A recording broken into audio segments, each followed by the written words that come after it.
मोठमोठे प्रोजेक्ट्स बघतो, मोठमोठ्या वास्तू पाहतो. पण या सगळ्या इंजिनिअरिंगच्या मागे ना, कधी-कधी अक्षरशः एखाद्या थ्रिलर सिनेमासारखी सिच्युएशन झालेली असते. आज आपण बघतोय जगभरामध्ये युद्ध सुरू आहे.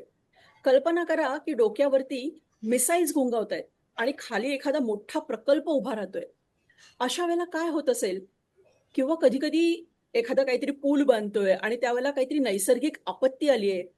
मग अशा वेळेला हे स्थापत्यशास्त्रज्ञ नक्की काय करतात? एकूणच स्थापत्यशास्त्र काय आहे? ह्याच्यामध्ये करिअरसाठी काय संधी आहेत? स्टार्टअपसाठी काय संधी आहेत? या सगळ्या विषयावरती आपल्याशी गप्पा मारायला ना, आज आपल्यासोबत एक असं व्यक्तिमत्व आहे, ज्यांच्या कामाचा आवाका अक्षरशः थक्क करणारा आहे.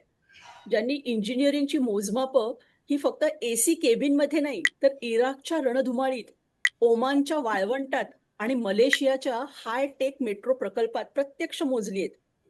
त्यांच्या कामाची दखल खुद्द डॉक्टर ए-पी-जे अब्दुल कलाम यांनी घेतली आहे.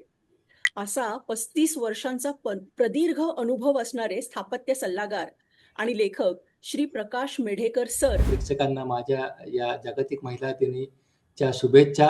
कारण प्रत्येक यशस्वी पुरुषाच्या पाठीमागे स्त्रीच उभी असती. त्याच्याशिवाय त्याचं कर्तृत्व जे आहे ते सिद्ध तो करू शकत नाही. याच्यावरती माझा ठाम विश्वास आहे. तर आपल्या या मुलाखतीसाठी मी तयार आहे.